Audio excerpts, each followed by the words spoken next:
The Iron Mule didn't so much fly as it bullied the laws of physics into submission.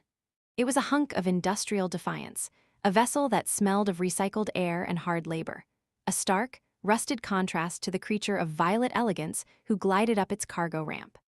Fleur Talani, draped in ceremonial silks that cost more than the ship's engine core, surveyed the cockpit with the cold detachment of a queen forced to tour a landfill. Rick, the pilot whose jaw seemed permanently clenched against the absurdity of the universe, endured her critique. She insulted the air, the engine's vibration, and his very existence with a practiced haughtiness. She was a diplomat's daughter, accustomed to neural sync panels and deference. He was a man counting credits to keep the lights on. It is a classic collision, isn't it? The friction between the high-born and the hard-worn usually sparks fire long before the engine does. And spark it did, though not in the way either anticipated. The mission was simple, a neutral system rendezvous for a delicate political union. But simplicity is rarely on the manifest in this line of work. The ship's diagnostics screamed a warning, sabotage, not failure, seconds before the primary drive turned traitor. The Iron Mule lurched, gravity shearing sideways as the atmosphere of an uncharted green hell rushed up to meet them. Rick, refusing to die merely because it was a Thursday, wrestled the controls into a controlled catastrophe. They didn't land, they fell with aggressive style, plowing through the canopy of a dense, humid jungle until the swamp swallowed them whole. Silence followed the violence, broken only by the settling of metal and the ragged breathing of two people who had cheated death. The cockpit was a wreck, half buried in muck. Fleur was shaken, her composure fracturing under the weight of adrenaline she claimed her species did not process. Rick was already moving, practicality over panic. He identified the threat immediately. The comms array had been surgically removed. This wasn't an accident, it was an assassination attempt. The planet outside was a suffocating tapestry of green, alive with sounds that suggested hunger. Rick, ever the pragmatist, offered her mag boots and a poncho. Fleur, clinging to the shredded remnants of her dignity, refused. She would walk in her ceremonial heels or not at all. It's a stubbornness we often see in those who believe status is a shield against nature. Nature, of course, disagrees. They ventured into the humidity, a landscape of mud and menace. A massive shape shifted beneath the swamp water, a grim foreshadowing that forced them to scramble up the hull and climb toward higher ground. The jungle was unforgiving. Fleur's refusal to adapt lasted exactly until the terrain waged war on her footwear. Vines snagged her heels, mud imprisoned her ankles. It was Rick who knelt in the mire, freeing her with a patience she hadn't earned, his hand offering a stability her status could not buy. They reached a ridge, only to find the emergency beacon sabotaged. They were isolated, hunted, and entirely alone. The realization stripped away Fleur's arrogance, leaving behind a terrified woman who finally accepted the boots and the poncho. In that moment of vulnerability, watching her struggle to dress in the mud, the dynamic shifted. She wasn't a cargo package anymore, she was a partner in survival. But the hunters were professional. A silhouette emerged from the mist, a mercenary with an energy rifle and lethal intent.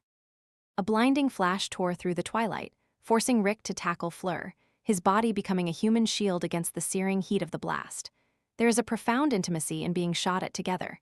It bypasses logic and wires two nervous systems directly to one another. They scrambled down a steep ravine, a desperate slide through mud and roots that ended in a bruised, breathless heap at the bottom. They found sanctuary in a shallow cave as night fell, but the cost of the escape was high. Fleur's leg had buckled. Rick's examination revealed a hairline fracture in her hip, a devastating injury for a fugitive on foot. He treated her with a clinical detachment that infuriated her, yet his hands were gentle. As the temperature dropped, the biological reality of her species collided with the trauma of the day. Fleur began to burn. It wasn't a fever, but the Cathara response, a biological fail-safe triggered by extreme danger and proximity to a compatible protector. Her body, terrified of extinction, demanded a bond to ensure the lineage continued. She explained it through shivering breaths, clinging to Rick not out of duty, but desperate, overwhelming choice.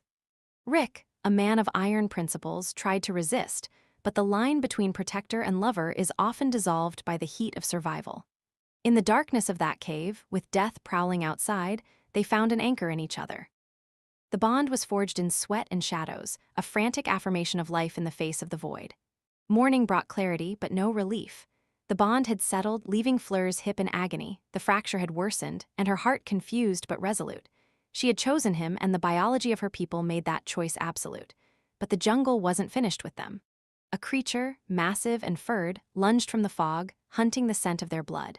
The ensuing fight was a blur of primal violence. Rick stood his ground, a fragile barrier of flesh against a beast of muscle and claw. He took the mauling meant for her, his shoulder shredded as he drove a stone into the creature's side and emptied his weapon into its bulk. When the dust settled, the beast was dead and Rick was bleeding. But the true casualty was Fleur's mobility. In the chaos, her hip had given way completely. She was broken, unable to stand, weeping not from pain, but from the crushing weight of being a burden. Rick silenced her self-loathing with a simple action. He lifted her. He carried her, ignoring his own torn flesh, cradling her against his chest like the most precious cargo in the galaxy. He navigated the ravine, his strength becoming her only means of propulsion. When the mercenaries returned, scanning the forest with high-tech beams, Rick's ingenuity surfaced. He rigged a broken transmitter to create a ghost signal, buying them precious minutes. He carried her into the one place the scanners couldn't penetrate, the deep marsh. It was a gamble of suicidal proportions. As the mercenaries closed in, firing energy blasts that hissed through the reeds, Rick waded into the murky, chest-deep water. The mercenaries halted at the edge, terrified. They knew what lived beneath the surface. Rick knew it too. He felt the massive, unseen Leviathan brush against his legs, a silent giant circling them in the gloom. But he held Fleur tight, and perhaps the monster sensed a predator it didn't want to challenge, or perhaps fate simply blinked. They passed through the water unharmed. On the far bank, safe for a heartbeat, the final and most shocking twist unraveled. Fleur felt a change within her, a rapid, undeniable shift in her internal equilibrium. Rick's med scanner confirmed the impossible. She was pregnant. The accelerated Cathera cycle had done its work. The shock was absolute.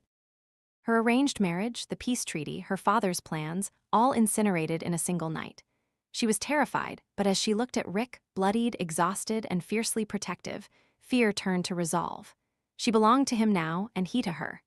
Rescue arrived in the form of Jay and Reba, Rick's crew, piloting a silver shuttle that descended like a localized miracle. They whisked the pair away just as the dawn illuminated their escape. But the true storm awaited them at the neutral station. The reception was a diplomatic riot. Ambassadors, including Fleur's father and her intended fiancé, demanded answers. The sight of the diplomat's daughter being carried by a human pilot sparked outrage. They demanded the contract, the marriage, the political order. Fleur Talani, leaning heavily on Rick but standing taller than she ever had in heels, silenced the galaxy. She didn't apologize. She didn't cower. She placed a hand on her stomach and declared the truth with the force of a gravity well. The alliance was dead. The betrothal was void. She was bound by blood to the man who had bled for her. She chose the pilot. She chose the child. She chose chaos over the cold comfort of duty.